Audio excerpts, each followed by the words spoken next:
Well, hello everybody, and welcome to the fabulous Lock and Load show on the world famous Gun Channels platform. Uh, Hopefully, some panelists will show up, and I could want to have a little talk about AR versus AK tonight. It's Memorial Day, so start off with some fun stuff. Hopefully, not sure everything's working, but hopefully, you guys will be able to see this. If I could find it. Go. So, in the state of Hawaii, the hunting regs don't allow for campfires. You can't have a campfire if you're out camping or hunting, not legally. People do, but you get a large ticket. But apparently, flamethrowers are not illegal, just campfires. So, Classic Firearms just happens to be selling the XM42.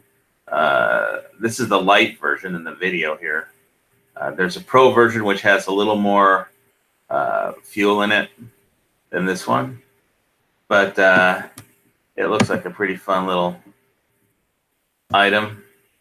And apparently they just don't ship it to California or Maryland, but or was it Massachusetts? But as far as I can tell, this is perfectly legal to order online and have shipped into on the Big Island where I am, and into the state. There's no laws against flamethrowers because it's not a firearm. It doesn't go bang.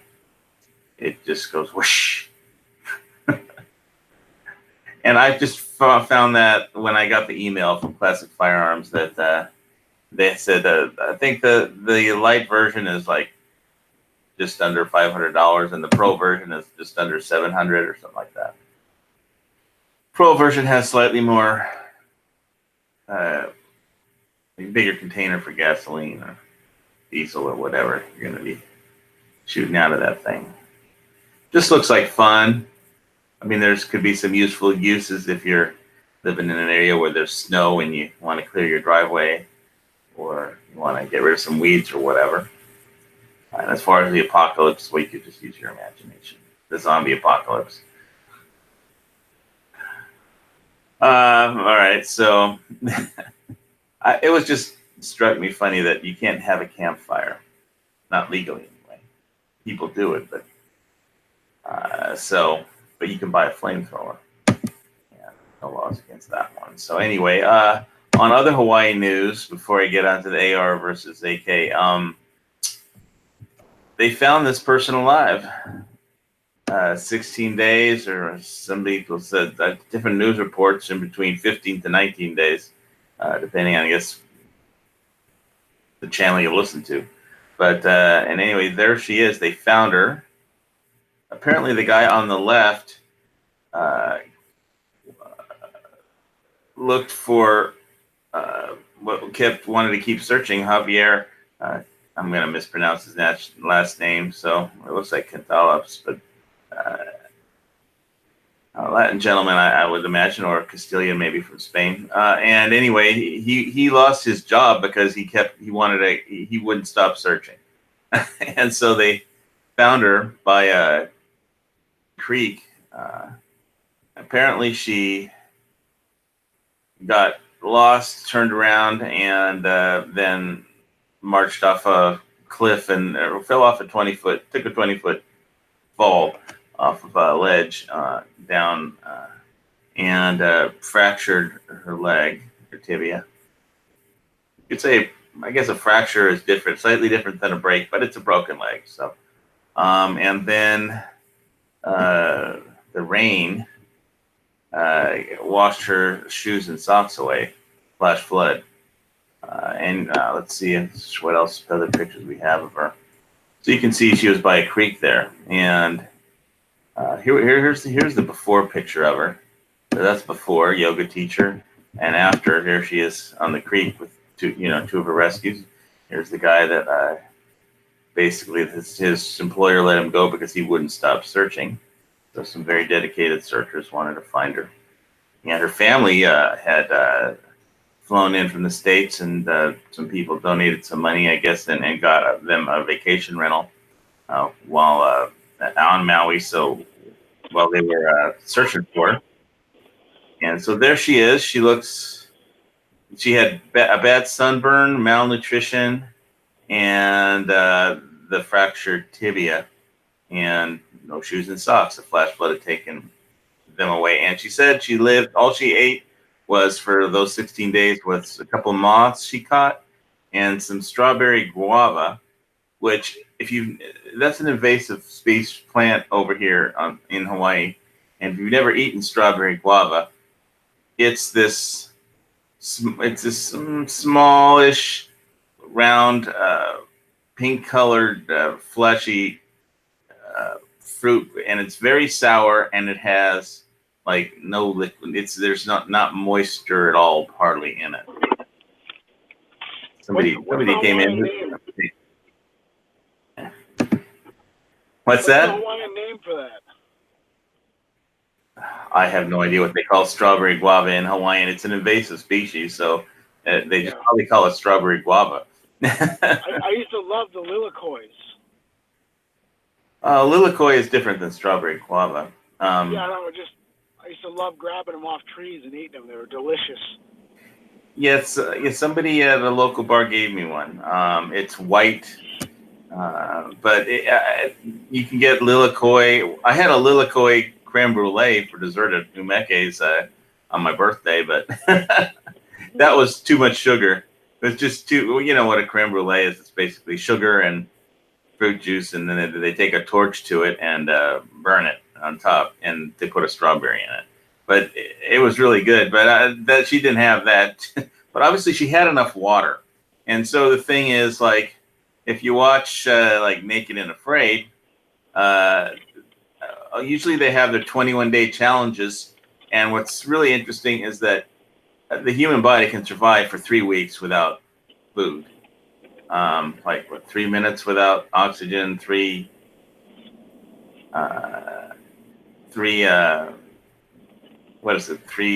days without water, but 3 weeks without food. So she went a lot of that.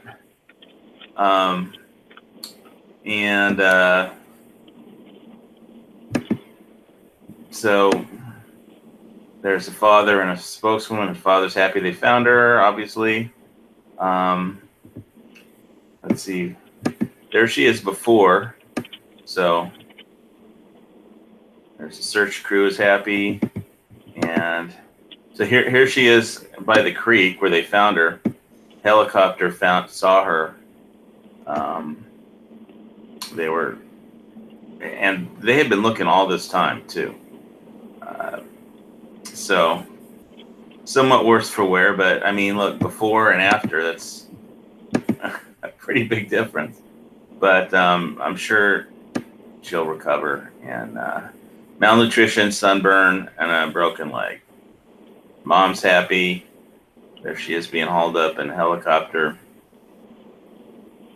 And there she is in the hospital with her boyfriend, who everybody was, not everybody, but some people were thinking her boyfriend must have kidnapped her or something and suspected foul play. But nope, she just got lost in the forest.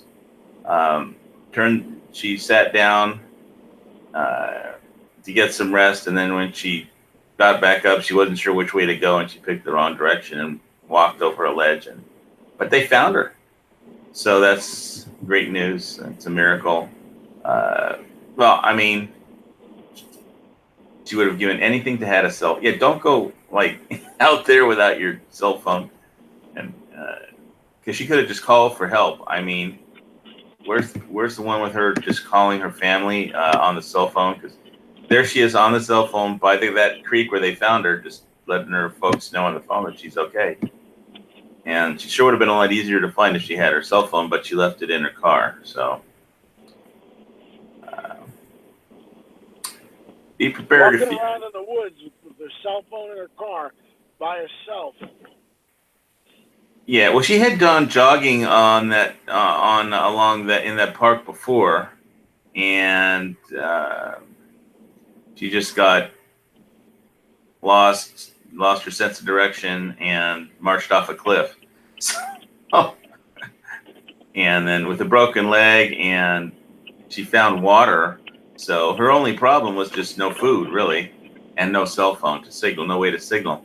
I mean, you could have found some other ways to signal with a fire, maybe, but yeah, that might have required some fire making skills. But anyway, fresh water.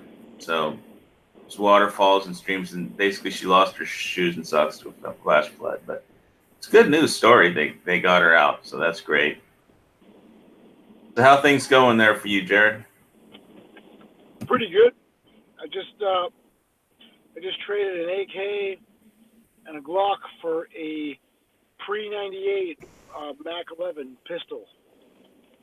So pretty excited. Mac 11. What's the difference between a Mac 10 and a Mac 11? I mean, don't say one. Spinal Tap thing. Well, this one's 9mm. Ah. So they haven't been able to sell that type of stuff since 1998, or obviously since before 98, 94. So.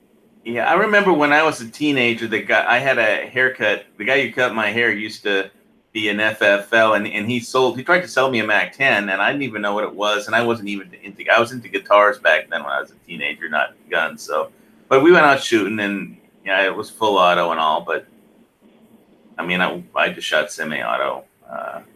But I wish I would have bought one just because for financial investment, they're worth a lot compared to what they used to go for back in the 80s. Yeah. When I was a teenager. I had to drive like an hour and 30 minutes though to get to them, but that's cool because I'm now, I'm excited. I recently got a Steyr AUG. It's the '89 Bush import ban one. So that's the Steyr AUG from the bad guy used in Die Hard? Yeah, Carl. Carl. Yeah, it's not the same though because the '89 Bush import ban banned assault weapons from being imported, and it was I guess something that George Bush Sr. cooked up, an executive order. And then the '94 ban happened, and I guess Steyr worked to release something feasible, so they work with the BATF.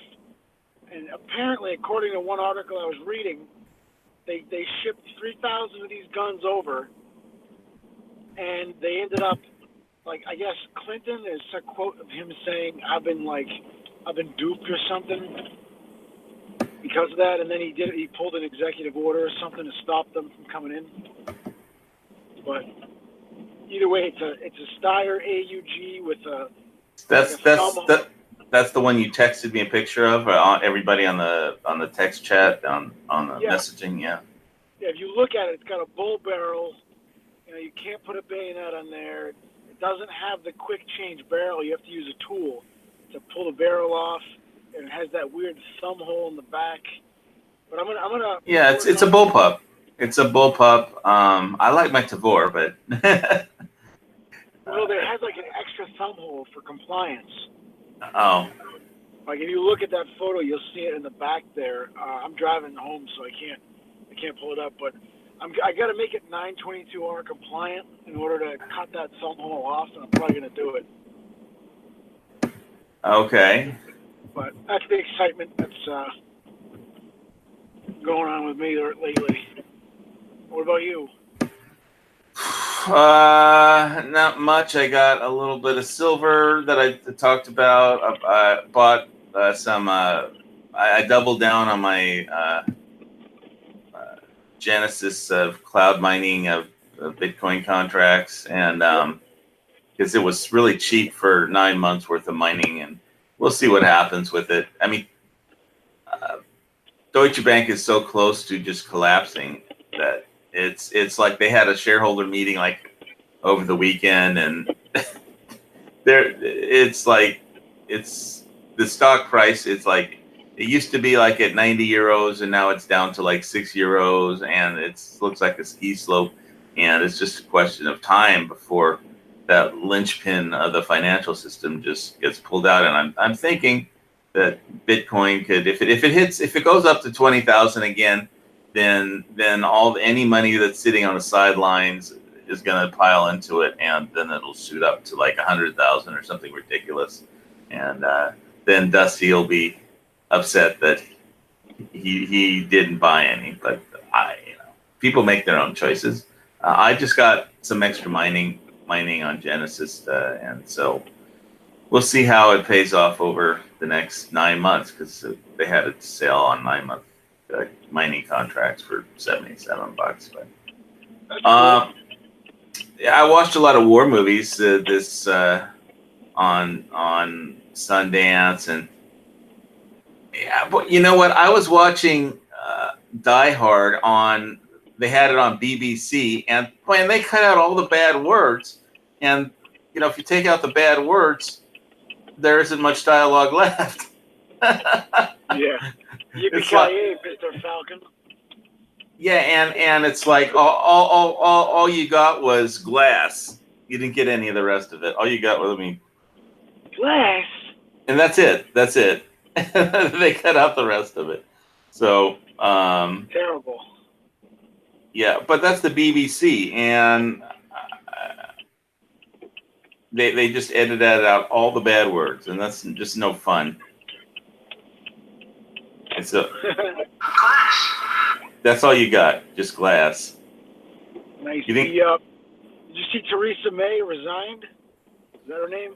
Yeah, Theresa May is. That's going to cause a lot of chaos in Europe, and there's a bunch of elections that happened in the EU, and who's going to represent the different countries on the EU Parliament, and Macron lost to as far as who's going to represent France in the EU Parliament, but to Marine Le Pen, which is like a conservative guy. Is that Le Pen used to be a conservative man, but he's retired or dead, and his daughter took over. Marine is his daughter's name, and she took over the party, the Le Pen party, and so they're more nationalist, populist, conservative. For France, that's the French version of the right wing party, I guess. But so it's like Macron rules the French government, but they're all invested in the EU, and so it's just Europe is one big mess. And the same thing is it's like the people in charge of the government aren't the people in charge representing at the parliament, but the EU holds all the power. So it's who knows what's going to happen. It's just, and China's gonna try and cut off the U.S. from rare earth metals, which most high tech industries need, and a lot of industries need. So.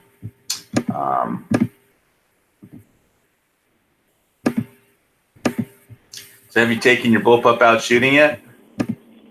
Not yet, but I've been dying to. I bet. Did you have what scope you're going to put on it? What optics? I threw my EOTech 552 on it. Just because I had it laying around. Okay, so laying around doing nothing. Nothing like throwing a red dot on it. Yeah, it's man, it just the barrel's way too heavy, but I just get excited holding it. Is the weight on the back, or how's the weight just holding it? It's all in the front from the giant bull barrel. Oh man, with Tavor, it's easy. You could stand there and hold it forever because all the weight is in the back. You just put it against your shoulder, and it's not there. A new barrel is $500 for the correct barrel. That's not a giant bull barrel. Well, you obviously wanted this one because you traded an AK and a Glock for it. So. Oh no, that was the Mac. No, this one's different. Oh, this one you paid for, huh? Yeah, this is the one nobody wanted. Literally, it had dust on it. It's left-handed, which means it just has a left-hand bolt in it, and a right-hand bolt's 250 bones. So because are you a lefty? I can shoot lefty and righty, but I usually prefer lefty. Okay. I shoot pistols righty though. Yeah, I'm left-eye dominant, but right-handed, so I just pretend that I just pretty much I mean, I can just close my left eye or close my right eye and shoot. But I qualified when I was doing the 600-yard qualifications. I was so nervous. I qualified on the 200 right-handed, and then I qualified on the 600 left-handed. I think I should just get an eye patch for my right eye and put an eye so I can't use it. It won't fuck me up that way. Look like Motion Diane. Yeah, I have problems when it comes to iron sights. I can't focus at distance with my right eye. That was something I learned in the Army. Well, just close one eye. You can't focus if you close one eye with the other one? My dominant eye, but I mean, we were lollipopping guns, and I couldn't see what we were looking at. And the drill sergeant kicked me while I was on the ground and said, "Put the gun in the other hand, you fucking dummy." So I put the gun in my left hand, and I did exactly what he wanted, and it worked. And that was so. Then you shoot lefty now. Oh well, I'm gonna shoot right, and because I didn't have a drill sergeant, so I just do it. Do it comes naturally, and if it's wrong, I usually hit what I aim at. So. That's it was too easy. All right. So go ahead. I was going to say, what's your opinion on AK versus AR? I mean, I think I know what your answer is going to be, but. Well, okay, I love the AK because it's the cool guy. The cool guy level of the AK is way cooler than the AR. What's cool? What's cooler about it? Just the fact that it was used by the Soviet Union and people were armed and ready to wanting to kill us. That's like the cool factor for me. But, 30 cal isn't bad. But I mean,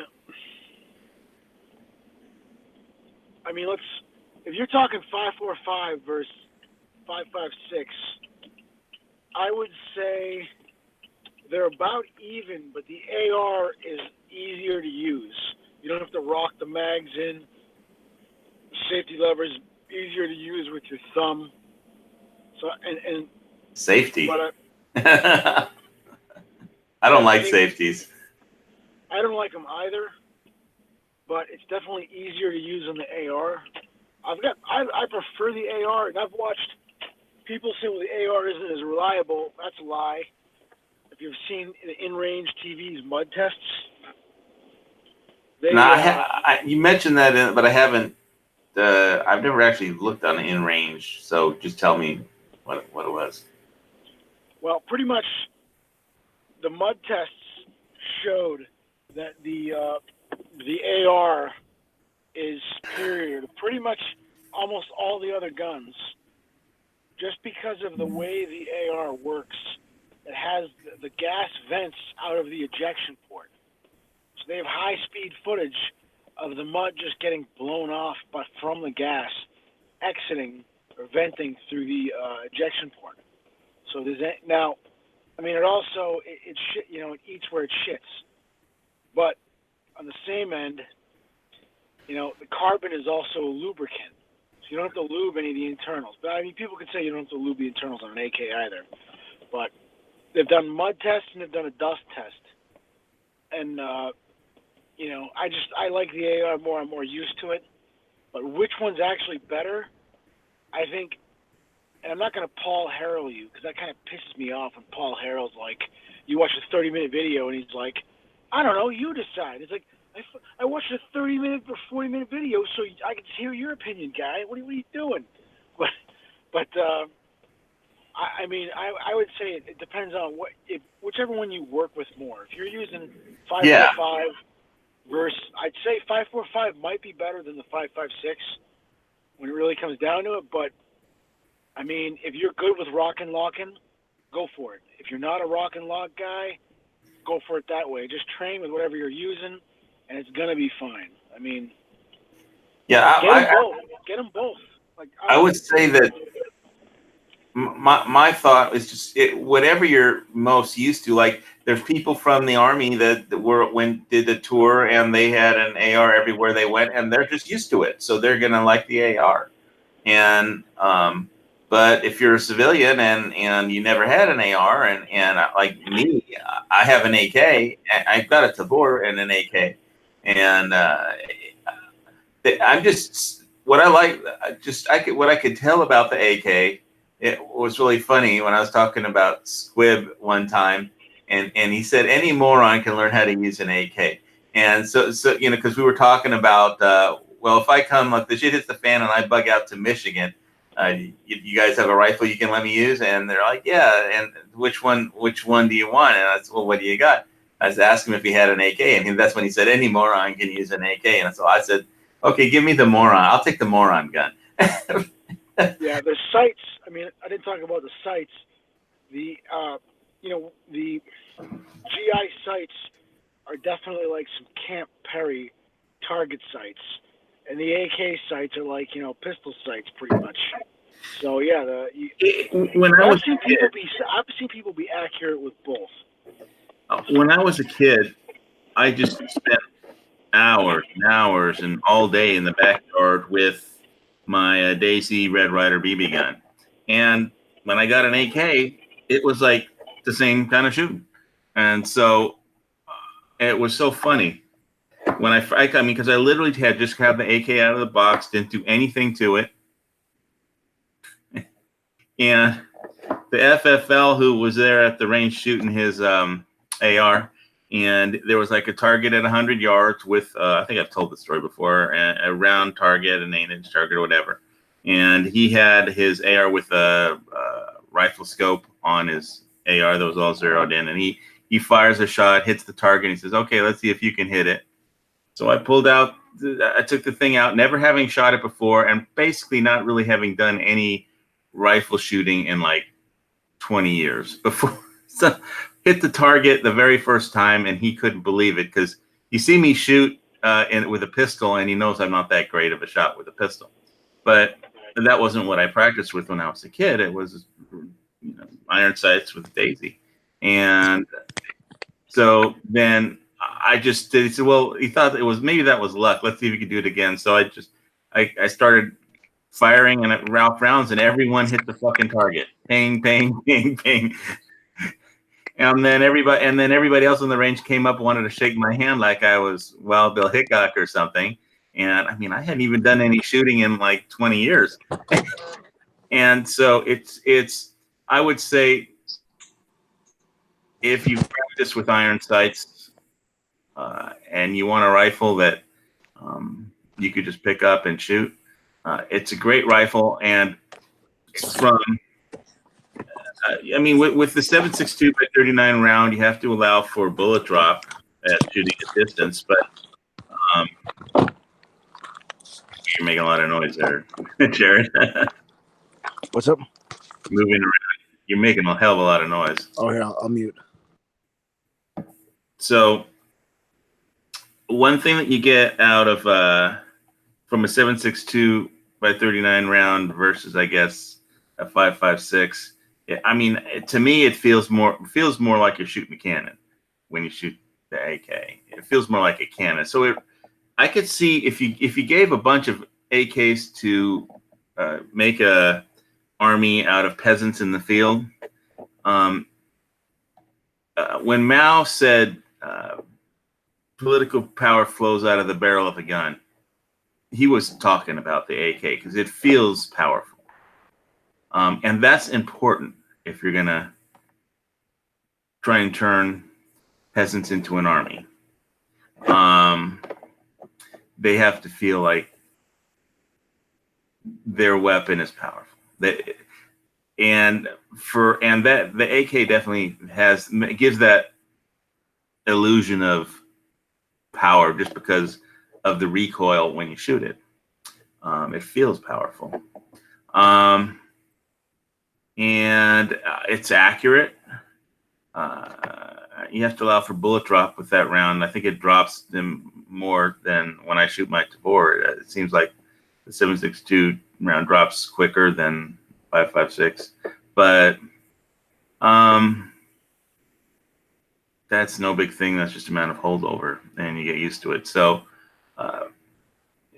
and obviously everybody knows the film lines, or at least a lot of people do. It's it doesn't break, jam, or overheat. It's so easy, even a child can use it, and they do.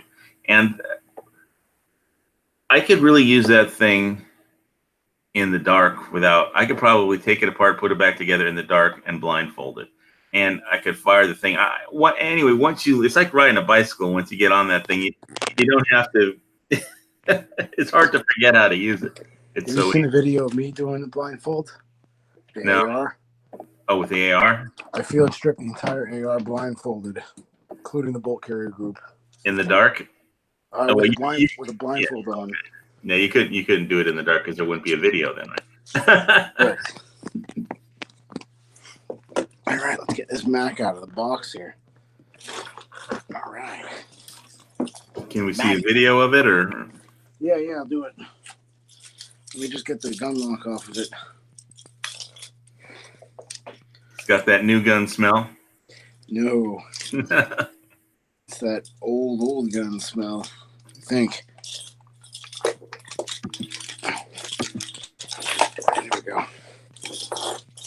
There we go. Let's go ahead and turn the camera around. We're hiding in the bathroom, by the way, because it's, everybody else is asleep.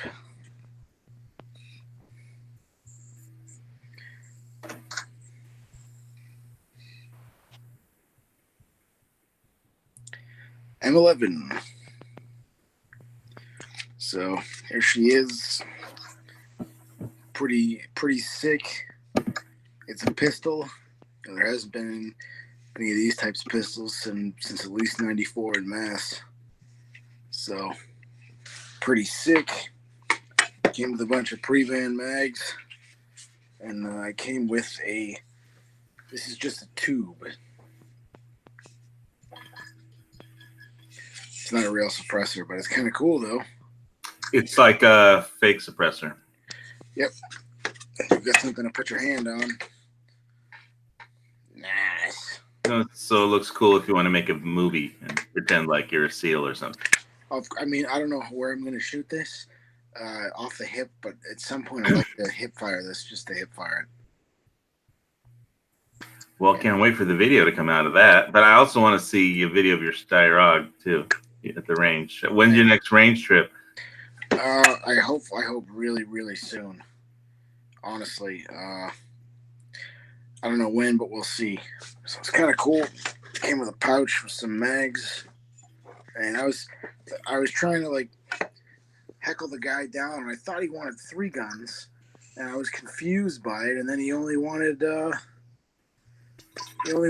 guns. I was like, what the hell is this guy even talking about? I was going to give him a Nagant with a hex receiver also. And he was like, no, I just want this and that. And I was like, what? So pretty cool though. I only know what I've seen in Ian McClellan videos on these things, so. Well, it looks pretty spiffy. That's an interesting. That's like, and there's the sight. Yeah. Definitely a little more heavier than I thought, but that's cool. Mac 11. Yep. So, and I can legally concealed carry it in the state. I probably won't though, but because it's a pistol. So kind of cool. Yeah, it's got that Special Forces, Secret Service character to it. Yep. And it's not an open bolt. I checked. I was hoping it was. He didn't say if it was an open bolt or not, and I was hoping it was an older one, but it's not. So that's still cool. We're gonna have some fun with this guy. Let's screw this guy on. And that's 9mm, right? Yep.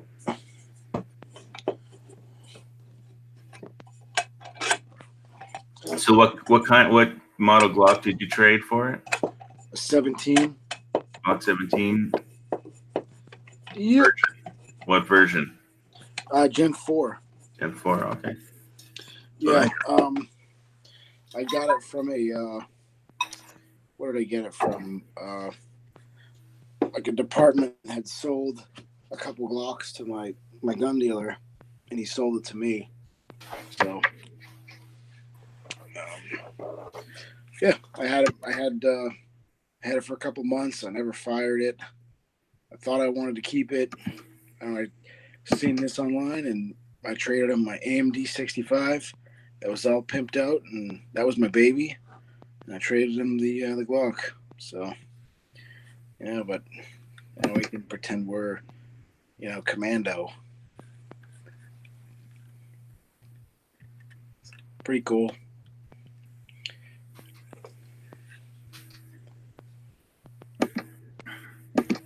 Do they make a pistol brace for this? Call Squib. I need a pistol brace. I don't know. Daniel said they also they make it shot either 380 or 9, chambered in 380 or 9mm. So Yeah. Oh yeah, this one says 9. So pretty nice. I mean, they make a shoulder holster for this Dano, so I can concealed carry it. well, I probably have to keep the paperwork with me in case I got pulled over, because they'd probably arrest me.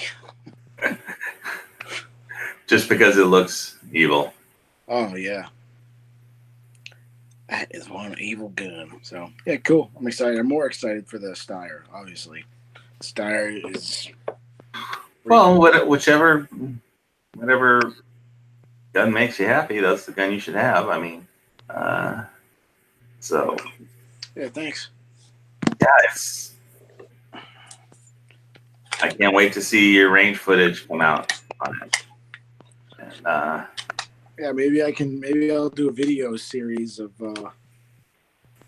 me doing some of the stuff to the Steyr. It needs some parts so I can convert it into a 922R compliant, and yeah, we'll see if we'll see how it works. Maybe I'll make a video series. I don't know. all right, so see what anybody else thinks out there in the external about AK versus AR. Let's see. Are those listed? Vanessa says, are those listed on the ban list from the 90s? I don't know. Well, yeah, it's an assault. It's a. I mean, this in itself is an assault weapon, if you will, because of or to be classified as one, because it's over. What is it? 3.125 pounds or something. The weight matters in the code? I believe the original assault weapon ban had the weight. The weight was a big deal. That's why they made those ARs that were like crazy with no buffer tube, with pistols, no buffer tube, no the Olympic Arms, I think, made them. So that way they could be under the, what is it, however many ounces, they could be in under the. Dano says you want to wear a glove on your non-trigger hand. That shroud heats up fast. That's what he says. Nice. Thanks, Daniel. I mean, I wear I when I go to the range, I have shooting gloves when I shoot the AK. I mean, the handguard heats up fast when I start dumping mags. But it doesn't overheat so where it affects performance really. So, I mean, at least I never shot that. I never tried to bump fire my AK personally. So, Yeah, I wouldn't do that myself just because I can't even really do that in my range anyways. We're not really allowed to do any fast firing at all, so. see, Vanessa says, yes, weight matters. A semi-auto pistol can't be more than 50 ounces or more. And pistols here can't have barrels 12 inches or more. So I'm not sure. I'm not sure where here is for Vanessa. Where's here, Vanessa? Connecticut. Oh, she's in Connecticut. Okay. Yeah, hey Vanessa. Yeah, so this is grandfathered because it was before the ban. This mag. Okay. So. Yep. All right. Well, basically, I like my AK, and my 5.56 is a Tavor, so I really can't speak to comparing it to Well, the the Tavor AR. pretty much is an AK, right? What's that? The Tavor is like a bullpup AK. Not completely, but it has the similar style bolt, right? It's got 2 locking lugs. And does it have a one-stroke gas piston?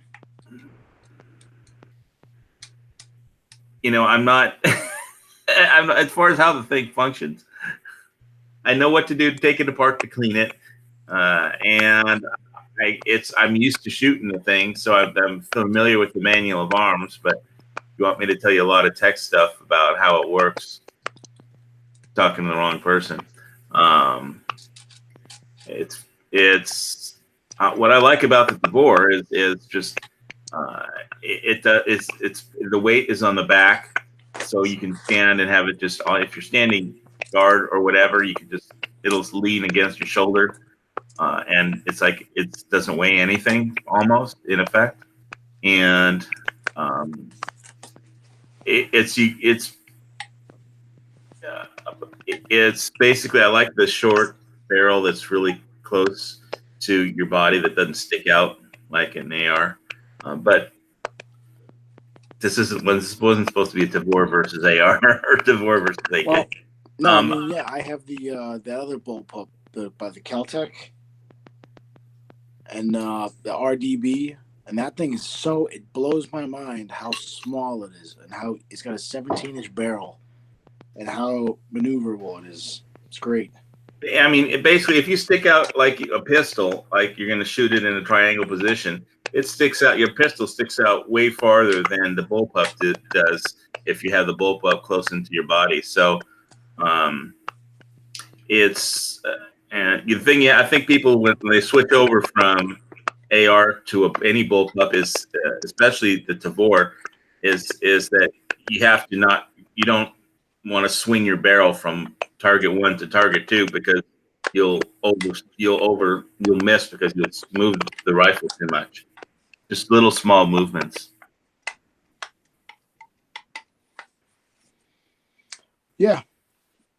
But as far as AK, it's like I can't find anything to not like about it. Well, I mean, the AR. I mean, I forget exactly how heavy the AK is at the top of my head, the factory AK, but I mean, I don't know. I guess both of them you could get lighter models, but the AR can be much lighter.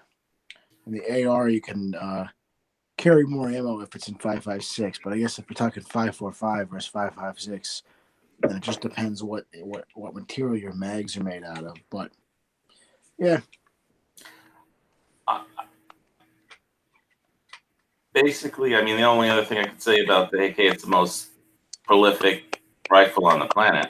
Obviously, that has a lot to do with economics and politics. Yes. But it is the most prolific rifle on the planet. Oh yeah, entire places have done this or that with them. It's on flags. People swear Mozambique, yeah. And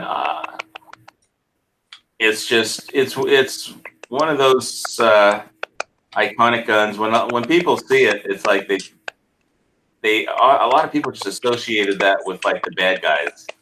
So it's like a bad guy. It's like we're the bad guys if you have an AK or something. But that's just like I think the most common conception of West. It's correct. I have my fiance's uncle. I told him I had an AK. And he was like, "What do you need to mow down crowds of little kids? What do you need an AK for? You don't need an AK." That's the most common thing with anybody that's anti-gun. It's like, what do you need a gun for, or like, what do you need an AK for? Or, yeah, I don't need a gun. I have a right to have one, but it's like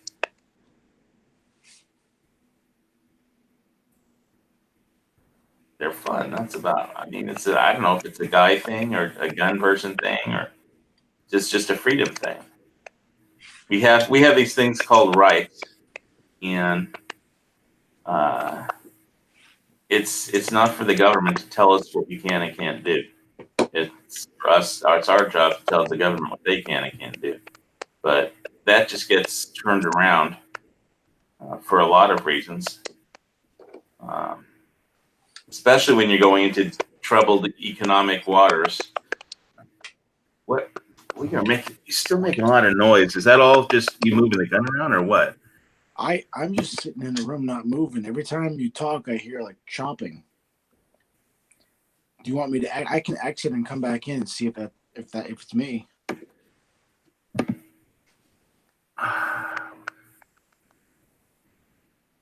Okay, give it a try. Exit and come back in. All right. I'm not sure why that was happening. See if it gets better after he comes right back. And meanwhile, I do have the links in the gunchannels.com/HVS if anybody outside wants to join the panel. Sent out links.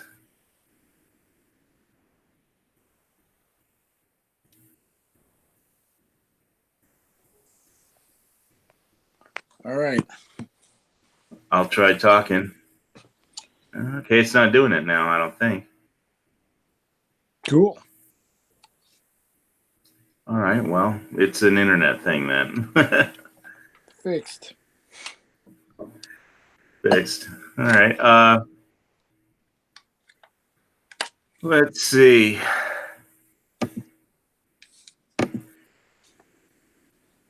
So did you see that flamethrower that Classic Firearm is selling? I did. Yeah, that's just cool. I'm gonna have another quick look at that one.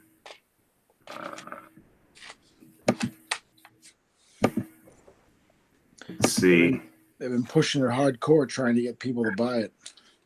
Yeah, it's like $500 for the light version. Well, it looks like fun. And I don't know how useful it would be during the apocalypse, but if you want to burn something down, let's hit the share button. I'm gonna try and find the how much the pro version is. So so it's $499 for the small version, and that has the light version. Not for sale in California or Maryland.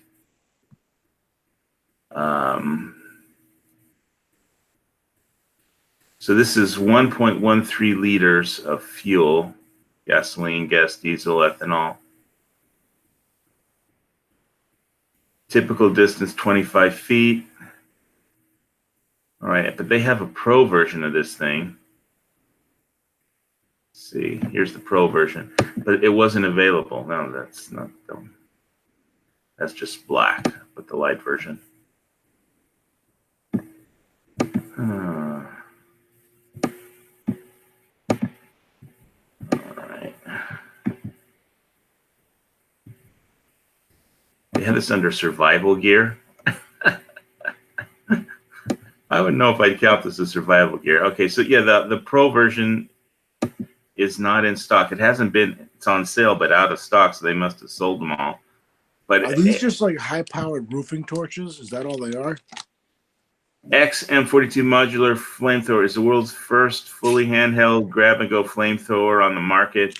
No heavy pressurized tanks, no silly car wash sprayers. With all new billet aluminum construction and fully customizable layout, this rugged and sleek design is configured to balance personal preferences and capabilities. I don't know what they use for roofing. You should check out Safety Harbor Firearms. I think they have a video where he's just burning a bunch of stuff. He's like literally walking around with it, burning stuff, having fun. Well, I really don't know a lot about flamethrowers except the Marines used them on Iwo. And but those had tanks that weighed a lot that you had to carry on your shoulders, and pretty much wearing a flamethrower made you a target because you were the one that the enemy hated the most, basically. So if they saw someone wearing a flamethrower, everybody would stop everything and try and shoot whoever was carrying the flamethrower. I think combat engineers might have did that too in World War II. I can't remember. I know that the combat engineers deal with the torpedo Bangalores. I'm not sure if they did the flamethrowers too. I'm not sure if that was like an infantry job. I'm sure if Squib is listening, he will know. Yeah, his name is Squib. Whoa. Well, yeah. So they manufactured these. So whatever manufacturing is involved in it, so yeah, this one it was listed at a lot more than 500. It was like 700 or something for this version of it. But let's see. Here's the product video. This one. Let's have a look.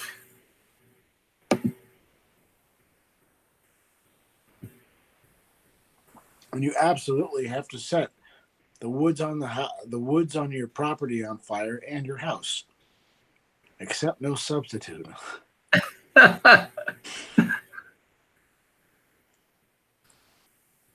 Well, so people should have known them. I'm just joking about the fact that people are going to burn their houses down. Well, obviously, you should be careful if you buy one of these on what you set on fire. It's an Indiegogo project. All right. Make sure that you have good fire suppression, or at least extinguishers that are, that aren't like 10 years old. Make sure you got at least a couple of fire extinguishers. And a bucket of water. Maybe some Nomex gloves or something, at least. Something fire retardant in case you burn yourself. Yeah, it's like fun though. Carrying a flamethrower into combat looks dangerous because if you have those big tanks on your back which this one doesn't have. This is just 1.5 liter tank. Those big donut tanks. Some of them were donuts.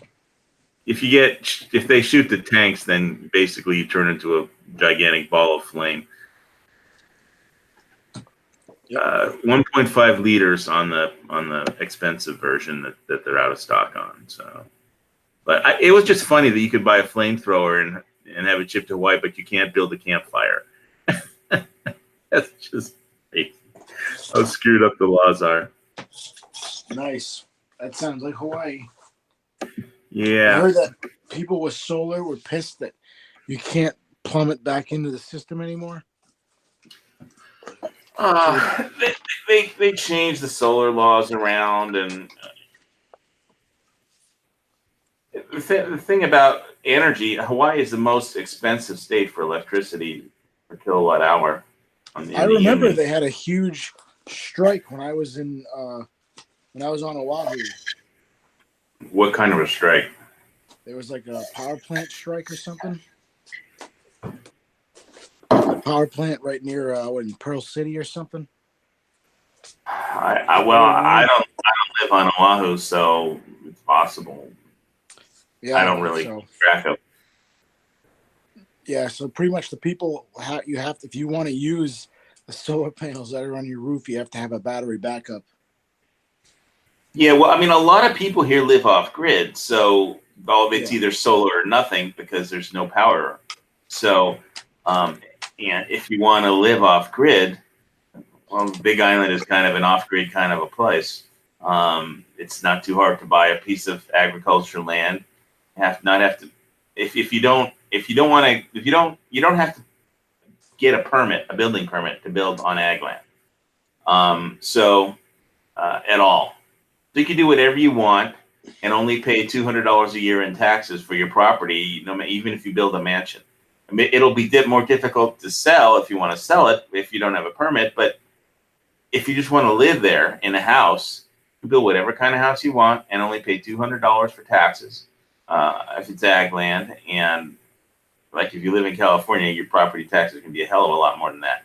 So because you can't do that in California, but if they're trying to, the state's always trying to find ways to tax people and get more money, but Hawaii is kind of an off-grid place. I mean, so you could get a jungle lot or even an oceanfront lot that's like lava rock or something, and then just do solar power and catchment water. Well, my question is, do you know what the average solar you can get, yearly solar you can get per day? How many kilowatts if you have panels on your roof? You mean hooked up into the system? Yeah, I don't know. I checked it out on EIA.org for Massachusetts, and it's terrible. 5 kilowatts per day, and that is like with the maximum amount I can fit on the roof of this place, and that's with like a 3-day battery backup.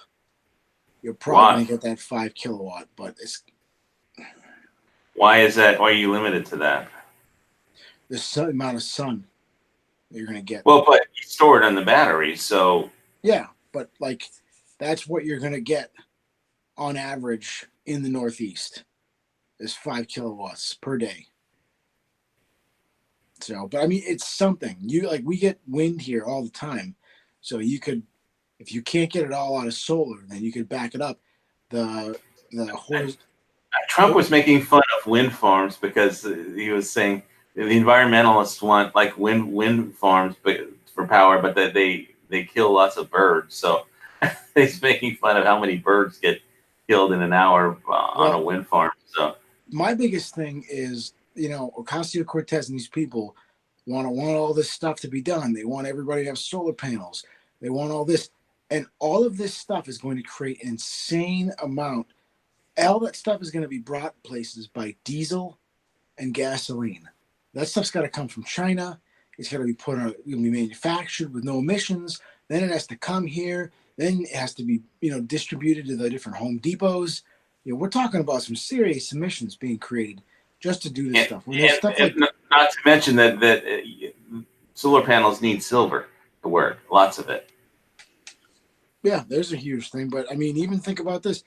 I did some research. Nuclear power, pretty much,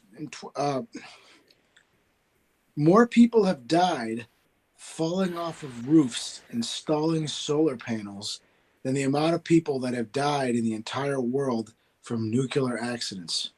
More people have fallen off a roof from installing solar panels, really? And died than people who have been killed by anything nuclear.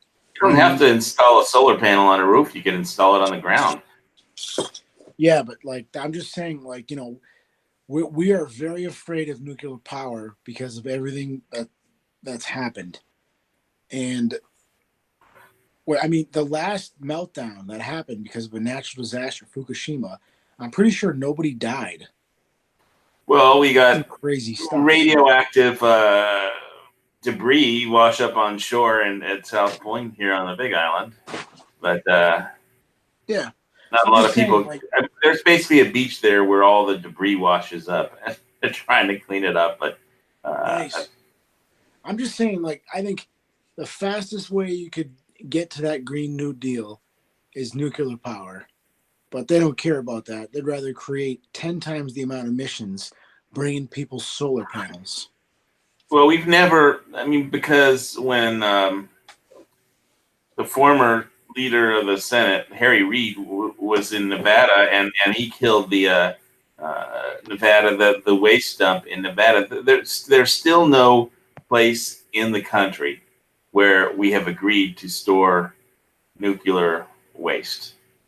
And military waste, civilian waste, they had a place that was pretty good that they spent billions of dollars in this hole in the ground in Nevada, and NIMBY, Harry Reid killed it.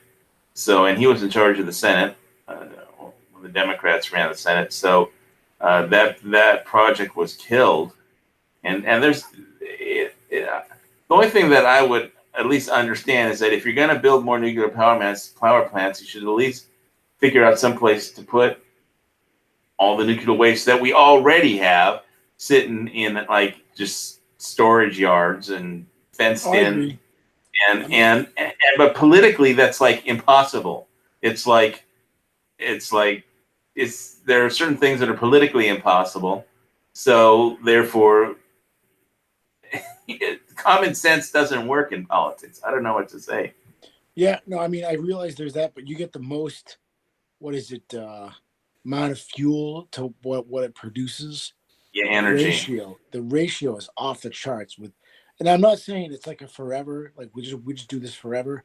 What I'm saying is like you do it until you can meet the other, until you can really get off the grid, because yeah, And it was like uh, the kind of lefty condo manager was complaining that, well, they Trump, they're digging coal in West Virginia again, and that's bad because they're strip mining a whole sections of land. It's like, well, Obama basically shut down the entire economy of the state. Imagine in Hawaii, it's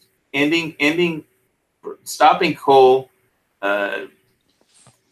production mining in West Virginia was like stopping tourism in Hawaii. You take the state's biggest industry and shut it down. It's not going to be good. and not to mention that the coal fired plants around the world, especially in China, I mean, that's like one of the largest sources of energy in the world. And it's something that the U.S. has an ocean of coal that it could mine and export for energy. I mean, if you're a prepper, having charcoal in your garage that's just a great way to store energy.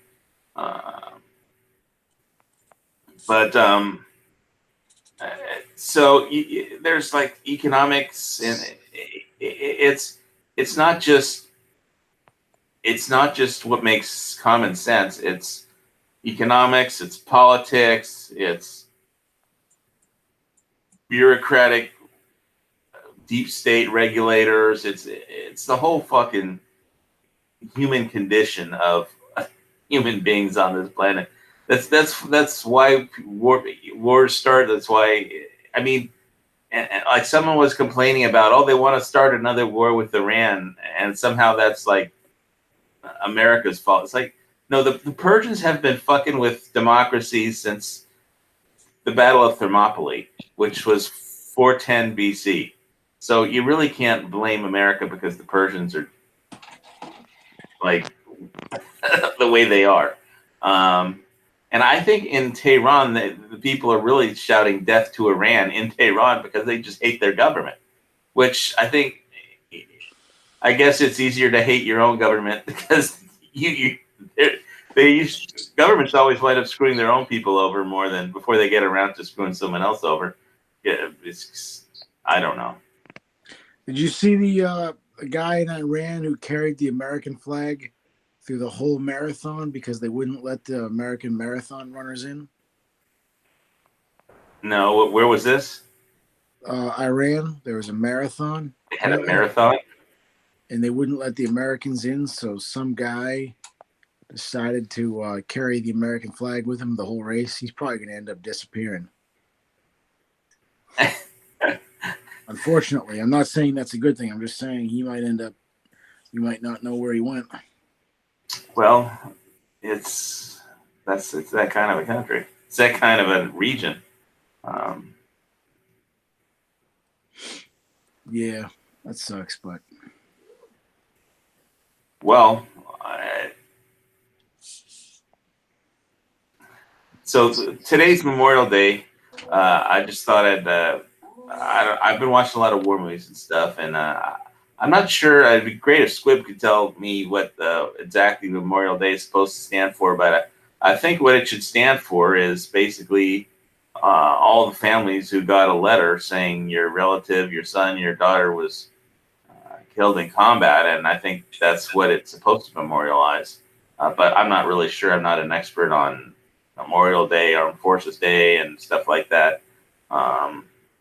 But it's just whenever somebody tries to mess with Uncle Sam,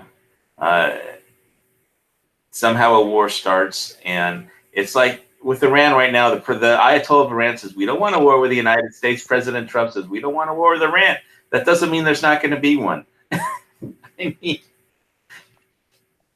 and whenever there is one, then it's soldiers fight, and then some of them don't come back from their deployments. It's just how it works. And so I think that's what Memorial Day is supposed to represent. So all the cool war movies are on some of the movie cable channels. Watched a few of them. There's so many great ones over the time. I think I watched Sans Iwo Jima, Green Beret, and I think Heartbreak Ridge was on, and there's just a ton of war movies on. Memphis Belle, that was a good one. It's like just when you're deployed overseas, just getting back home isn't guaranteed. So I think that's what Memorial Day is all about. Some people went out and left everything on the battlefield so that we could be free, and so be free to sit at home, have a barbecue, and watch war movies or listen to the Lock and Load show. But okay, so I think I'm hearing occasional like little blurbs through your mic of me, and that's what some of those occasional sounds are. That's weird. Yeah, My phone must be crapping out then or something. That stinks. Sorry. well, it is what it is.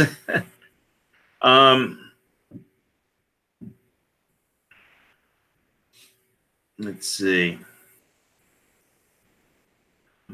Well, just in case Squibber Dusty you're going to watch this show, I found a really cool bar in Michigan that was in my bourbon book. I think I'll try and screen share it. It's a Butter Run. It's a bourbon saloon. And it has a pretty cool website. So here it is. It's near downtown Detroit. I'll zoom out on this map here. But they have a bunch of different. There's Detroit. So Lake St. Clair. It's right off Lake St. Clair. And I think Dusty and Squib are west of that. There's Kalamazoo. So, but anyway, I thought I'd check it. You could check out some of the craft cocktails that I thought were really cool. Bada Bing Manhattan, and then I'll show you the whiskey list too.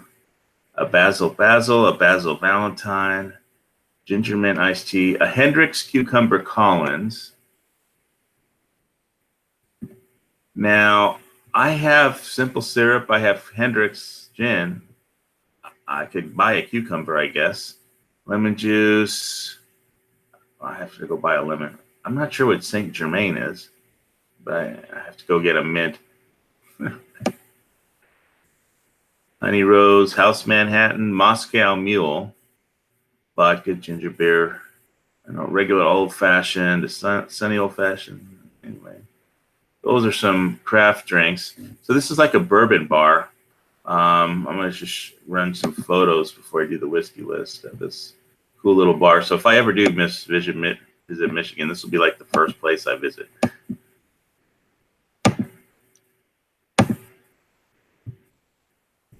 So that's a bourbon saloon kind of a deal. They do have food too, but Butter Run Saloon.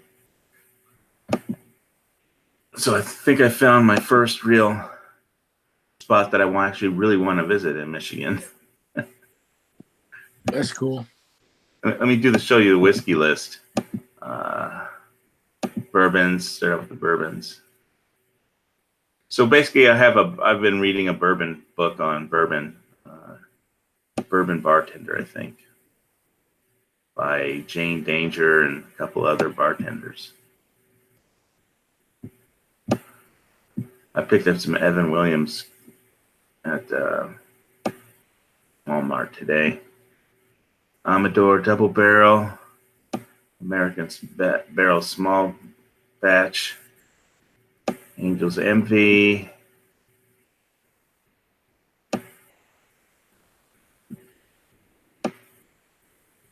a lot of Angel's Envy, Backroom Cask, Baker's, Barrel Bourbon Cask Strength, Barrel Raider, Basil Hayden's, Beanball, Berkshire Mountain, Bibb and Tucker, Big House,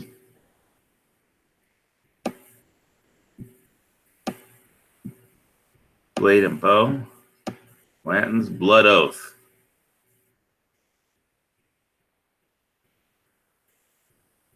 They have reviews of all these whiskeys on here, so Blood Oath pack number 2.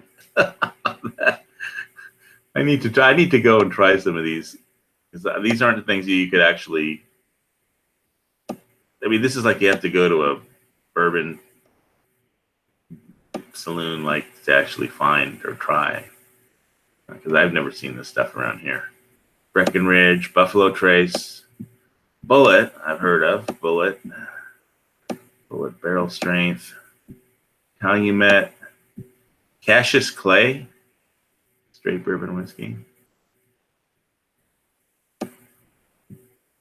Charred Oak, Charter 101, Chicken Cock Heritage, Cleveland Black Reserve. So you could sample different whiskeys here at this bar all day. So I could fly into Detroit and just tell the taxi driver, take me to Butter Run. Nice. and just drink whiskey until somebody, or bourbon until somebody shows up, and never have the same bourbon twice. This is just the bourbons. We didn't even get into the whiskey. Eagle Rare, 17 years. Early Times. Elijah Craig. I have some Elijah Craig. I bought that small batch. I don't know if it's the same. The bottle looks different than that one, but geez, I think I'm only halfway through the list of this just bourbons. Yeah. So Elijah Craig, I bought a bottle of Evan Williams that doesn't look like that at Walmart. I had to get, they didn't have Elijah Craig at Walmart, that I got at Safeway. Are you into bourbon or whiskey at all? I used to be, going to Japan twice. They got like a lot of jazz bars where you can just like chill out. I don't know how the hell I ended up in them, but yeah, and highballs was really big when I was there. Everybody was drinking highballs and they were cheap. So I know I asked for, if I ever ask for a highball here, people look at me like I get 6 heads. They either don't know what it is or they go, "What are you, like 60?" Like, hey, I asked one bartender to make me tequila sunrise where it actually looked like a sunrise, and the grenadine was at the bottom, the tequila was in the middle, and I forget, the orange juice is on the top, and she didn't mind trying to make it for me like that, because a lot of bartenders just mix all the ingredients and it just looks like pink or pinkish orange blend of God knows what, but it doesn't look like a sunrise. And I've had them made right, and but there was this other bartender sitting here that was sitting next to me that when I tried to order it like that, he was very offended that he didn't like the way I ordered it. Said like, that's too much to ask somebody to do. And I was like, what the fuck business of it is yours? Do you have a problem with this order? How I order my drinks or something? But I don't know. Maybe I just get into fights. People usually make gasoline drinks. I asked for a highball, and they give me like whiskey on the rocks. It's like, all right, what the heck? I didn't order that. Well, it hooked you up. Like, I didn't want to be hooked up. I wanted to drink the way that you're supposed to make it. And I'm not looking for 1 ounce, but I'm looking for a little more than But I mean, I'm not looking for straight whiskey or something. Well, that's what I like about gin and tonic. If because uh, when you have a gin and tonic, and when you start drinking it, usually the bartender brings it to you, and it's on. And there's a lot of ice in it, right? There's ice, gin, and tonic. So before the ice melts, if you take your first few sips before the ice starts melting, the gin really just punches you right in the face, and it's fun. But the ice when the ice starts melting, you get a little more water. You use some of the tones of whatever they infused it.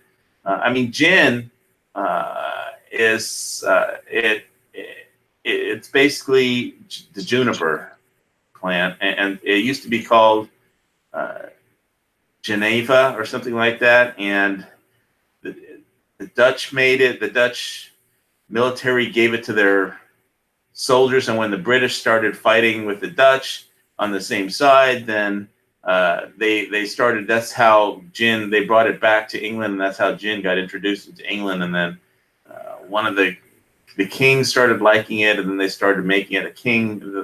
William of Orange, who was anyway. It has like a history. It's basically monks basically started making it the juniper plant as some kind of tonic for healing of some kind, and it turned into gin. And but like I like Hendrix, and that doesn't have any juniper plant. It's cucumber and rose petals. But like Bombay Sapphire is juniper. But I don't know. It's interesting. I've been making Rickies for myself lately, and one or two bartenders. I kind of trained them, told them how to make it. July is actually Ricky month, so you can look up how to make them. But it's not that hard. Bourbon, lime juice, simple syrup, and ice, and that's it. And shake it up, pour it in a glass, and a splash of club soda. I don't like too much club soda, but when you have gin and tonic, it's like even if you don't like tonic, just drinking. You take your first sip before the ice melts, and it's just like all gin. It's like straight gin almost. And as you drink it, as you slowly drink it over time, the ice starts to melt, and you get what the alcohol was infused with. Comes out. You can taste it more as opposed to just getting punched in the face with the 100 proof or whatever. And but I like that. That's how I know they made it right. If it doesn't hit you in the face, they did it wrong.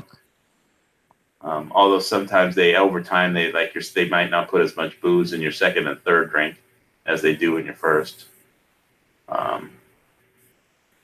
But anyway, gosh, this is a long list. Johnny Drum, private stock. Hey, I'm gonna have to. I'm tired from being awake and driving all over the place. How far did you drive? It was only like an hour and a half there and an hour and a half back. But I've been up since my son woke me up at like 5:30 in the morning, and we went for a bike ride and all sorts of stuff. It's been a long day. I get it. Check this one out though. Lead Slingers. Oh, that's by the kid Matt Best, and by the other guys from Ranger Up or something. Scissor Tail Distillery. Lead Slingers bourbon whiskey brings bourbon-like flavor from its single aging barrels, double distills, and handcrafter in Moore, Oklahoma. Hopefully, it didn't get hit by the tornadoes. They get plugged in that zombie movie I told you about. The veteran, I think it's the veteran-funded zombie movie. They all are like drinking Lead Slinger whiskey, or Lead Slingers, whatever. Well, I never even heard of it before. I didn't know that there was a zombie movie with Lead Slingers whiskey in it, but I never even heard of it. I can tell you that with Maker's Mark, when I actually have some of this, but when the the owner passed it on to his son. This company. He said, "Don't." His quote was when he gave the son the company to run. He said, "Don't screw up the whiskey." Nice. So I don't know if you put that in your will, but they had some of this one. I didn't buy this one today. The Maker's Mark stuff was pretty good. I had the cheaper stuff they make, and it was not bad. Wasn't terrible. Wasn't Jack Daniels. Yeah, he got like Jim Beam and like 3 or 4 other. The owner of that company got like it was like that's right next to Jim Beam's company, and he got like 4 expert whiskey crafters to help design the mash that they make it from, and so. Man, they have a lot of whiskey in this saloon. This is just the bourbon. Orphan Barrel Gifted Horse. Whatever that means. Orphan Barrel Forged Oak. All right, thanks for coming on the show. I guess Squibb didn't make it this week. It's Veterans Day, so I don't know. Happy Van Winkles. Yeah, just remember I went to a parade today too, and it's good to remember the people who didn't make it back from whatever it was. If you got people friends, Family. I think it's surprising how many people somewhere in their family actually have veterans of some army, not necessarily the American Army, but that fought on America's side or the same enemy. They had Khmer freedom fighters in the parade, which there's a lot of Cambodian people in my area, and I thought it was pretty badass to see a couple Khmer freedom fighters. I was like, screw you, Pol Pot. Well, that was with Vietnam. Basically, I think the U.S. Army, the colonel in charge of he kind of redrew the maps, the military maps. So the maps that the military was given on where the border was kind of muddled, to use a bartending term, from what the actual reality was supposed to be. But you're talking about jungle, because when they were going after the Ho Chi Minh Trail, it was, they were trying to stop, obviously, the supply of troops, which was the main thing that got down the Ho Chi Minh Trail was North Vietnamese army troops.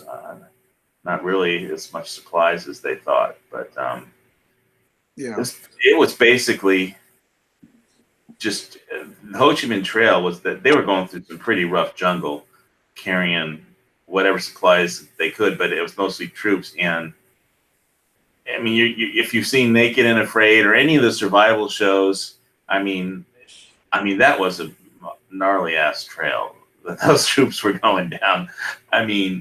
Mosquitoes, malaria, rain. Hellish terrain. And then plus they got the U.S. Air Force was bombing them, and then they occasionally send in Marines and Army units to try and set up ambushes and stuff. And war sucks. Whichever side you're on, but I think if you're in the military, you really appreciate peace, because, or if you have if the family member that's in the military,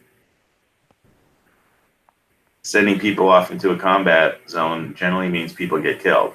So there's a long list of people who sacrificed everything.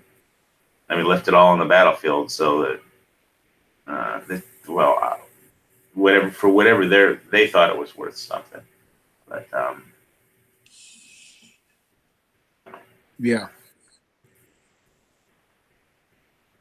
anyway, I have my American flag out like I do every day, and I've got it hanging, I think, according to the flag code. And least I hope it is. And it looks great. It was so funny when tried to get me to take it down.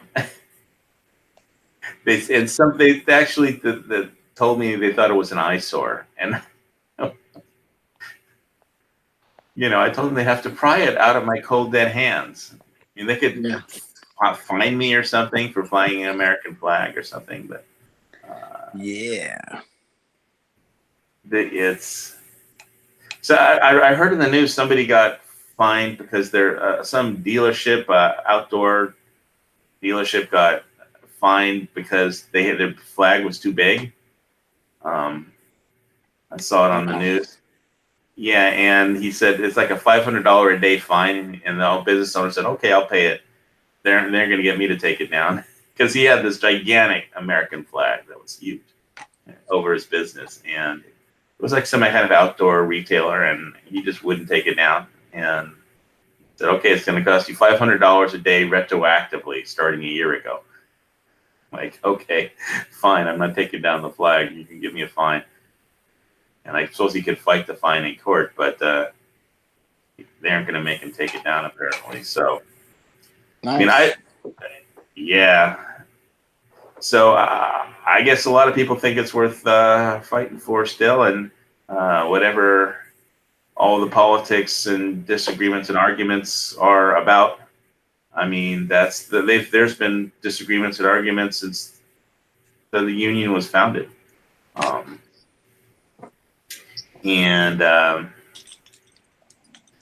Anyway, all I have to say to Squib about his comment about Genesis, he made a Star Trek comment about, because I said I had bought some hash mining power for Bitcoin from Genesis Mining because it was on sale, and he said Genesis is Planet Forbidden, and I said replied on our text chat, and I replied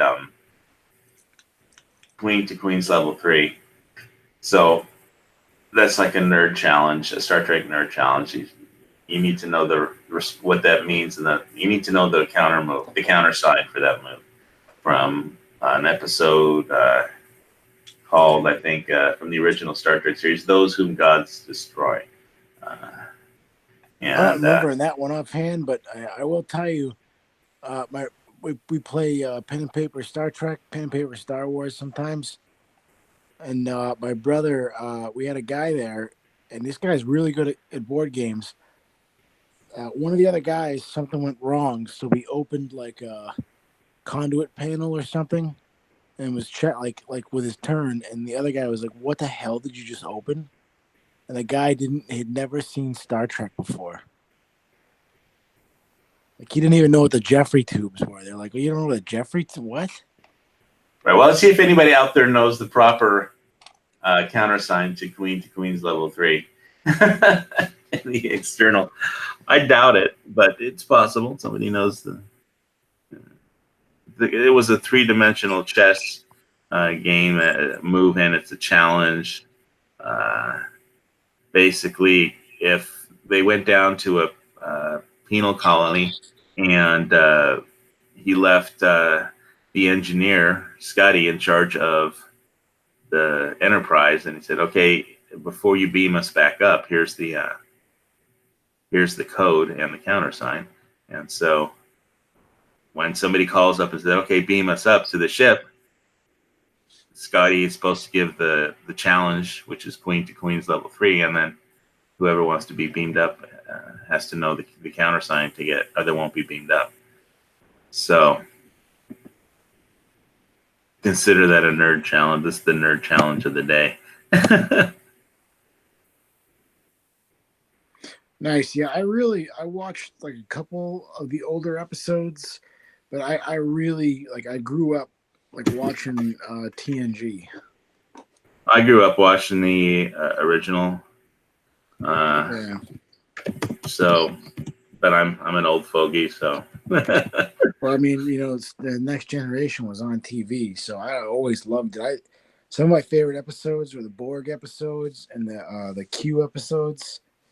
I forget the quote exactly, but I love it when Q's yelling at like Picard, what is he say? Like, perpetulance is beyond you or something. I love it when he yells at him. And that one was good. The time travel episode was one of the better ones too, where they find Data's head, and it's 500 years old in like a cavern, and they find like alien energy there. Yeah, San Francisco. Yeah, Star- that one was awesome. There's a lot of really good episodes. I can't remember. I'm surprised some homeless person didn't. Anyway. Oh yeah, the aliens should come now. You guys got a serious problem. I'm joking. Yeah, there's no place to. Well, they already have enough illegal aliens in San Francisco at the moment. Well, they don't want the border wall. They should just tear down the wall. You know, tear down that wall in California. Yeah, well, I don't know. California's so screwed up.